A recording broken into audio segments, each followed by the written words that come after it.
Assalamualaikum warahmatullahi wabarakatuh. Waalaikumsalam warahmatullahi wabarakatuh. Jamaah oh jamaah. Alhamdulillah. Alhamdulillahirabbil alamin. Allahumma sholli ala sayyidina Muhammad wa ala ali sayyidina Muhammad. Alhamdulillah jamaah, kita ketemu lagi di Islam Itu Indah. Masya Allah, tabarakallah, pagi hari ini saya sudah bersama guru-guru kita yang Masya Allah sangat kita cintai ya. Kita akan belajar banyak pagi hari ini jamaah. Kita akan membahas mengenai ibu. Ibu adalah sosok wanita yang hebat, yang kuat, yang Masya Allah sangat berjasa kepada anak-anaknya, yang sangat menyayangi, mencintai. Bahkan ada ibu yang sangat menyayangi anaknya dibandingkan dengan dirinya sendiri. Nah, tapi bagaimana jika sosok yang sangat berharga, berhati mulia itu ternyata berpulang dan meninggalkan anaknya untuk selamanya? Pagi hari ini jamaah akan kita bahas. Tema kita adalah dunia tidak lagi sama ketika ibu tiada. Langsung aja seperti apa pembahasannya pada pagi hari ini. Ada tayangan dulu yang mau aku kasih lihat ya untuk jamaah yang ada di rumah. Suasana rumah ketika ibu tiada. Ini dia tayangannya, silakan. Insya Allah. Ustazah Oki gimana tayangannya tadi? Ya kalau tidak ada mulai Iya, karena bahas mengenai ibu ya. Ibu. Ya Allah. Karena Ustaz Oki Uma ini kan terinspirasi hijrah jadi baik seperti ini kan gara-gara ibu karena kan? ibu dan juga Ustazah Oki seorang ibu. Nah ini ada mulai ceramah pertama lagi. Ini ceramah pertama lagi. Ustazah, kalau aku mau nanya, hal pertama nih, apa sih yang harus dilakukan seorang anak jika ibunya wafat? Dan bagaimana supaya bisa tegar menghadapi itu semua, Ustazah Oki? Mohon penjelasannya Ustazah, silakan. Allahu Akbar, ini karena bicara ibu mohon maaf ya agak. Masya Allah. Assalamualaikum warahmatullahi wabarakatuh. Waalaikumsalam warahmatullahi wabarakatuh. Allahumma salli ala sayyidina Muhammad wa ala alihi wa sahbihi ajma'in. Bapak dan Ibu yang dirahmati oleh Allah Subhanahu wa taala. Kalau Allah takdirkan ketika suatu hari nanti ibu kita telah tiada, telah kembali kepada Allah Subhanahu wa taala, apa yang seharusnya kita lakukan sebagai seorang anak? Tentu itu tidak mudah teman-teman sekalian. Mendengar hal ini saja, membayangkannya saja tidak sanggup. Apalagi kalau itu betul-betul terjadi dalam kehidupan kita. Sesuatu yang tidak mudah. Orang yang sangat kita cintai, yang begitu berjasa dalam kehidupan kita. Ketika masanya nanti kembali kepada Allah Subhanahu wa taala, pasti hidup terasa gelap, hidup terasa susah untuk dijalani. Rasanya separuh nyawa melayang, tapi hidup tetap terus harus berjalan. Teman-teman yang dirahmati oleh Allah Subhanahu wa taala, kematian adalah sebuah keniscayaan, sebuah kepastian. Namun yang harus kita lakukan adalah bagaimana cara kita menghadapi kalau ada salah seorang keluarga kita yang dipanggil oleh Allah Subhanahu wa taala. Dalam surah Al-Baqarah ayat 155 dan 156 Allah Subhanahu wa taala ingatkan, "A'udzu billahi minasyaitonir rajim.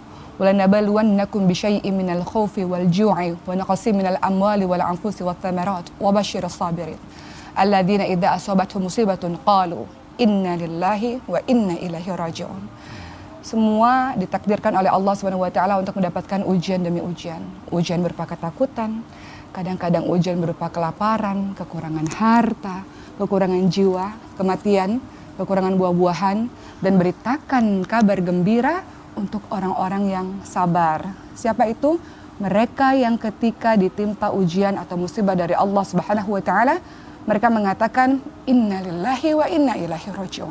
Bahwa kita semua adalah milik Allah dan akan kembali kepada Allah Subhanahu wa taala. Maka kematian adalah sebuah kepastian. Apa yang harus kita lakukan teman-teman sekalian? Percayalah bahwa apa yang Allah takdirkan itulah yang terbaik yang memang harus kita lalui. Ibu kita, orang-orang yang kita cintai bukan punya kita. Sewaktu-waktu kalau Allah Subhanahu wa taala mengatakan waktunya selesai, maka Allah akan ambil dan kita harus bersiap-siap untuk itu. Teman-teman, layaknya kita ini sebagai orang tukang parkir. Tukang parkir itu tahu bahwa apa-apa yang diparkirkan di tempatnya bukan miliknya. Mobil-mobil yang diparkirkan di tempatnya, motor yang diparkirkan di tempatnya bukan miliknya. Sewaktu-waktu pemiliknya mengatakan sudah cukup, saya mau ambil barang saya. Maka apakah sang tukang parkir ini harus marah? Apakah sang tukang parkir ini harus tidak menerima bahwa ia lupa dia adalah orang yang hanya dipinjamkan saja? Begitu pula dengan ibu kita teman-teman sekalian, ada suatu masa nanti di mana Allah akan ambil dan itu adalah kepergian yang tidak selamanya, tenang saja insya Allah. Kita akan kembali bersama orang tua yang kita cintai di surga Allah Subhanahu wa taala. Semoga Allah Subhanahu wa taala memberikan keridhaan kepada diri kita dalam menghadapi kematian, teman-teman sekalian, dan mengisi kehidupan kita dengan amal-amal saleh, karena kita tahu kematian itu bukan perpisahan yang seterusnya. Namun ada masa di mana kita akan kembali lagi insyaallah. Kita selalu berdoa kepada Allah Subhanahu wa taala, mumpung ibu kita masih ada, bagi yang Allah anugerahi ibunya masih ada, maka manfaatkan dengan sebaik-baiknya untuk berbakti di sisa usianya. Nggak lama teman-teman sekalian, sebentar saja.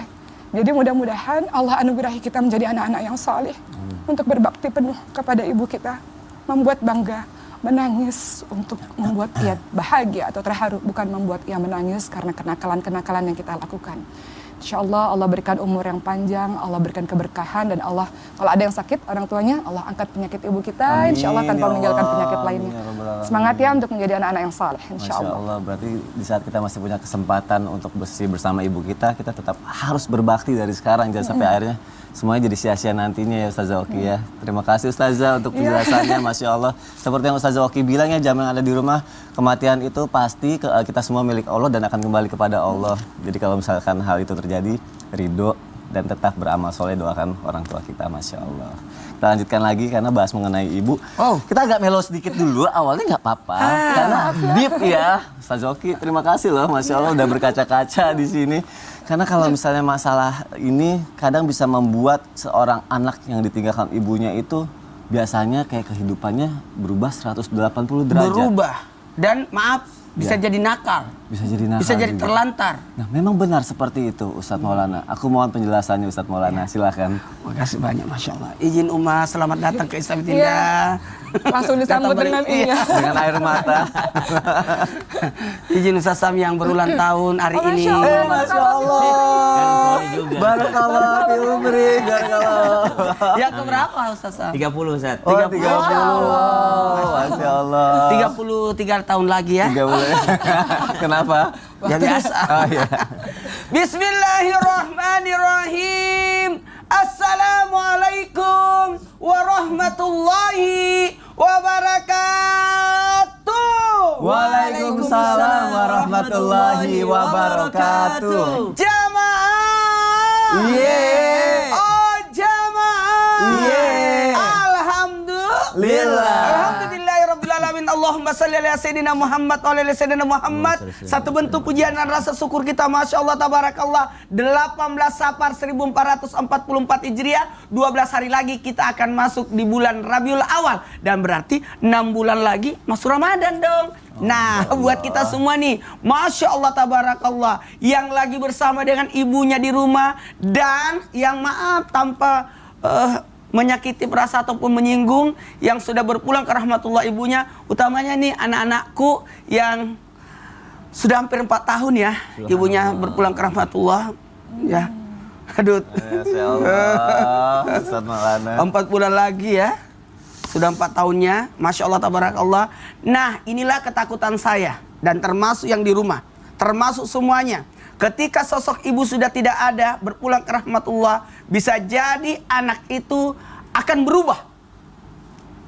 Ini sudah diwanti-wanti kepada orang-orang, dan saya sudah membaca bahwa ketika ibu tidak ada, itu bahaya buat anak-anak. Bisa jadi nakal, bisa jadi terlantar, bisa tidak terurus, tidak perhatikan, dan terbengkalai.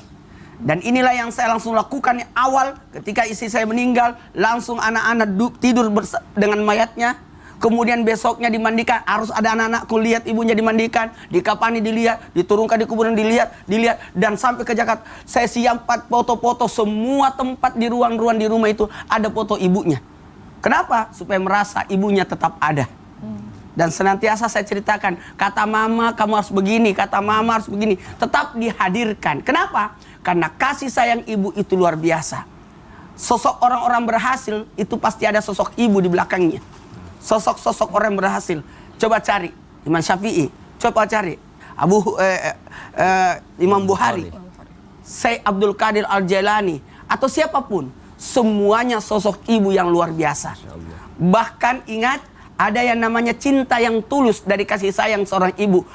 Apalagi sosok ibu itu dekat dengan sosok anaknya. Kenapa? Sosok ibu itu madrasatul ula. Itu luar biasa. Bahkan ada rahim. Anak itu dekat banget dengan ibunya. Kenapa? Ada rahim. Maka ummi menuju semua tertuju padanya. Bahkan pengorbanan yang luar biasa adalah pengorbanan sosok seorang ibu. Mohon maaf, ibu itu bagaimanapun itu kasih sayangnya luar biasa. Maka sosok ibu, keinginan sosok anak untuk berbakti kepada ibunya. Dan untuk itu solusi buat orang-orang yang sudah ditinggal ibunya ataupun yang meninggal istrinya untuk mendidik anak-anaknya, hadirkan sosok ibu yang bisa menjaga anak-anaknya. Sebagaimana tayangan tadi, ya Allah, ibu tidak ada, berantakan semua. Iya. Itulah sosok, harus ada sosok ibu. Makanya ketika almarhumah meninggal, saya langsung bikin 7 menteri. Menteri dalam negeri, menteri luar negeri, menteri kesehatan, menteri agama, menteri pendidikan, ya menteri keamanan. Kenapa? Karena ini penting. Sosok ibu bisa jadi bendaharawan, keamanan, semua perhatian, agama, kedokteran, semua kesehatan, semua. Itulah sosok seorang ibu. Berarti di saat masih hidupnya memang ibu tuh harus mengajarkan sesuatu yang baik. Jadi ketika ketika ibu itu meninggalkan anak-anaknya itu sudah siap untuk diamnya itu, ya? Ibu, anak tenang. Main anak, lihat ibunya tetap aman. Iya. Tapi iya. Ya Allah, terima kasih Ustadz Maulana untuk penjelasannya. Gimana Ustadz Syam? Alhamdulillah aman. Aman apa? Kok aman? Kenapa? Aman apa? Aman aja hari ini kita membahas tentang sosok ibu Sosok itu ibu. Masya Allah tidak Karena akan pasti pernah ada habisnya. jamaah yang ada di rumah juga menunggu ini ya, karena sosok sapa ini- dulu mamanya di rumah Ustaz Sam. Ustaz Panggil Sam. apa sih? Mama, ibu atau apa? Mama. Sapa mamanya. Mama yang masih sehat Alhamdulillah, Amin. semoga selalu panjang umur dan Masya sehat. Allah, amin ya Allah. Kalau gitu aku mau nanya sama Ustadz Syam deh. Ustadz, kalau misalnya seorang ibu meninggalkan anak, terus si ibu itu kayak meninggalkan wasiat, terus kayak meninggalkan janji, sehingga si anaknya itu harus melunasi utang si ibunya gitu. Oke. Itu diperbolehkan atau bagaimana seharusnya konsepnya Ustadz Syam? Baik. Mohon penjelasannya Ustadz. Bismillahirrahmanirrahim. Tabe guruku Ummah, Ustaz Maulana, Mas Soni serta guru-guru kami yang dimuliakan Allah Subhanahu wa taala. Alhamdulillahirabbil alamin wassalatu wassalamu ala asyrafil anbiya'i wal mursalin sayyidina Muhammadin wa ala alihi wa sahbihi ajma'in. Asbahna wa asbahal mulku lillahi rabbil alamin. Subhanaka la ilma lana illa ma 'allamtana innaka antal alimul hakim.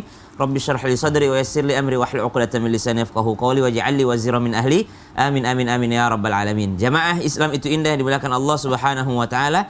Para anak soleh dan solehah yang insya Allah senantiasa berusaha menunaikan wasiat atau menunaikan janjinya kepada kedua orang tuanya, baik itu ayahnya ataupun ibunya. Lalu bagaimana jikalau seorang ibu yang telah kita berjanji kepadanya ternyata telah meninggal dunia? Wajibkah kita menunaikannya? Maka wajib seseorang menunaikan janjinya kepada orang tuanya jikalau janji tersebut bukanlah janji yang haram. Janji yang haram seperti apa? Saya berjanji kalau ibuku meninggal maka saya akan menjual tanah itu. Tapi bukan tanah dia, maka itu haram karena bukan tanah dia. Subhanallah. Saya berjanji dengan sesuatu yang haram, maka itu yang dilarang.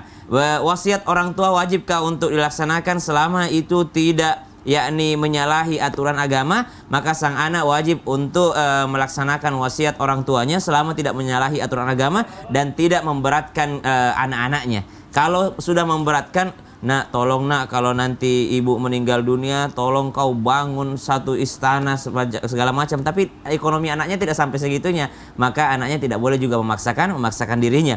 Yang perlu untuk kita garis bawahi adalah jikalau berkaitan tentang hutang orang tua, berkaitan tentang hutang ibu yang sudah meninggal. Jikalau seorang ibu meninggal dunia, apakah wajib dibayarkan hutangnya? Wajib. Ya, karena ruh seorang yang meninggal dunia akan ditangguhkan. Tidak bisa naik, tidak bisa turun. Subhanallah, berada di tengah-tengah dia. Jadi dia akan selamanya ditangguhkan selama hutangnya belum dibayarkan. Lalu siapa yang mesti membayarnya? Maka yang mesti membayarnya adalah dirinya sendiri. Jadi kalau orang sudah meninggal dunia, siapa yang bayarin hutangnya, Son? Dirinya sendiri. Dengan cara apa? Harta yang ditinggalkannya. Jadi sang ibu meninggalkan harta, perhiasannya yang ada di berangkasnya. Jikalau dia punya hutang, maka wajib untuk segera dilunasi hutang-hutangnya oleh sang anak-anak dengan harta ibunya. Jadi bukan harta sang anak, dengan harta sang ibu. Kalau hartanya sudah habis, misal hutangnya 1M gitu ya. Ternyata ibunya hartanya cuma 500 juta misalnya di rekeningnya. Atau dengan perhiasan-perhiasannya digabung-gabung, subhanallah, terkumpul ternyata setengah daripada 1M tadi. Maka wajib dibayarkan dari tabungan tersebut 500 jutanya. Setelah habis daripada uangnya, harta yang ditinggalkan, apa yang wajib untuk dibayarkannya? Melalui aset-asetnya. Jadi rumah yang ditinggali oleh ibu, misalnya itu asetnya atas nama ibu dan bapak, maka wajib untuk dijual rumah tersebut untuk segera dibayarkan hutang daripada sang ibunda yang telah meninggal dunia. Kalau sudah habis asetnya, habis juga hartanya untuk dibayarkan hutangnya, apakah wajib membayarkan hutang dari harta pribadi sang anak? Maka tidak wajib seorang anak membayarkan hutang orang tuanya dari hartanya sendiri, tapi sangat mustahab, sangat dianjurkan. Sebagaimana ibu telah berkorban untuk anak-anaknya ketika ia kecil, bahkan mungkin orang tua itu berhutang dahulu bukan untuk dirinya sendiri, bahkan mereka mungkin berhutang untuk anak-anaknya, maka sang anak yang soleh dan solehah hendaklah ia membayarkan hutang orang tuanya yang telah meninggal dunia, wabil khusus ibundanya. Wallahu ta'ala a'lam. Terima kasih Ustaz Syam untuk Sama-sama, penjelasannya. Ustaz Maulana, Ya. pasti jin kan?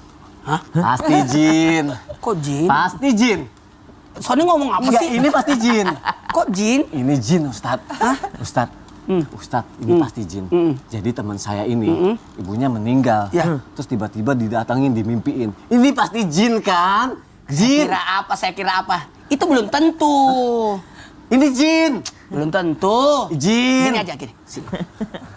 Jin atau bukan?